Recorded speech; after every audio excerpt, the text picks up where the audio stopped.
Sweet baby Jesus, Biden is giving a press conference. I'm sorry, I'm excited, and let me tell you why. There's a few things going on here. First thing is, he's given 15 press conferences since the beginning of his presidency. That is significantly below his previous 5 predecessors. And the reason I suspect is because they don't want him out there. He bumbles a lot, he looks old a lot, he opens himself up for a lot of questions they don't want, and he can't handle them. That's my opinion. But that's the reason I believe that he's kind of been put in the sidelines before. This is also a huge deal. And the reason is because if they're putting him out here at this time, when he's only done 15 in 4 years, it's because it just reeks of desperation, in my opinion. Look, the Wolves are circling. The Vikings are at the door. They want him out. A lot of people want him out. He's done nothing to quell those concerns at all. If not, they've made him worse. So really, the reality is that this is his last shot to really quell, the opposition. If he bombs this, I think the Nancy Pelosi's of the world, I think the Chuck Schumers of the world, I think the Hakeem Jeffries of the world, anybody else worth a damn as far as donors go, I think they're all going to turn on him. I think they're going to turn on quick. So he has to nail this. If he looks old, if he looks like he's staring off into the void, if he looks confused, like they can't just say, oh, well, this is a one-off, or oh, he had a bad night. Look, it's before his 8 o'clock bedtime. Look, Denny's special hasn't even come out yet. So if he bombs this, there's nothing anybody can say. No amount of gaslighting, no amount of talking heads, they'll be able to cover this up. That's the reality.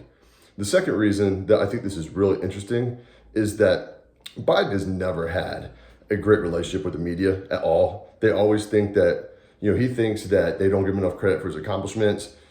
He thinks that they don't want him there. He's still salty about being passed over by Hillary, by the Obama administration.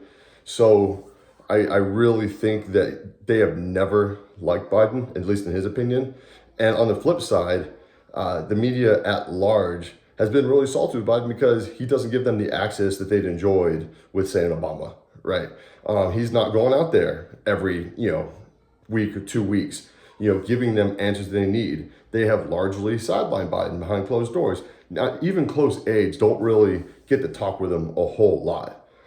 So I don't believe this is going to be a super friendly press conference. I think that they're going to come out guns blazing. I think they're going to ask tough questions. I think it's going to be very contentious at times, to be frank. So the question remains, if he is healthy, if he can do this job for the next 4 years, which, by the way, I do not think he can, this is going to be where he's going to prove it, period. Because they are not going to be asking softball questions. I think this is going to be a heated press conference. And let's see how he reacts. Does he react like 40-year-old Biden? Or does he act like the dude at the, debate the other night where he's just confused and lost and looks like he doesn't even know where he is? So that's going to be the second really key question that I want answered. Finally, just personally on my analysis on what I think is going to happen. Look, I love Biden. I want to support Biden with every fiber of my being. I do. I think he did a great job. I think he did an underrated job the last 4 years. I think he did a lot of great things, whether it be infrastructure, whether it be the CHIPS Act, whether it be capping insulin. You could go on and on and on. I think he did a lot of great things for the country. I think he handled post-COVID United States as well as could be expected. All that being said, I've been on the record time and time again. I do not believe he can do it for another 4 years. And frankly, I think that he's going to bomb this. I do. I do not think that he's going to be able to handle not pre-scripted questions. I don't think he's going to be able to handle somebody coming at him with hard, direct questions. I just do not. I think he's going to have at least 1 or 2 or 3 or 10 moments where he's just staring off, where he looks confused, mouth gaping open. And as a result, I don't think they're going to be able to hide from this. And frankly, I think that's what's best for the country. I think that this is going to be the catalyst that really, breaks the dam. I think everyone's going to come out and be like, look, enough's enough. And it's time to move on. And the attack ads are going to be written for this press conference where he's going to look confused, where he's going to look like he's not up to the job. And it's unfortunate. I wish that he would have just bowed out. I wish he would have gone gracefully into the sunset because that's what he deserves. But unfortunately, I don't think it's going to happen. I think he's going to get embarrassed. And, I hate that for him because, again, I like Biden. I respect him a lot for everything he's done for this country over the last 5 decades. But unfortunately, it's come to this because we need another candidate, and there's no way around it.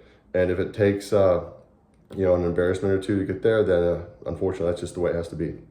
So I'll be interested to see, what happens tonight.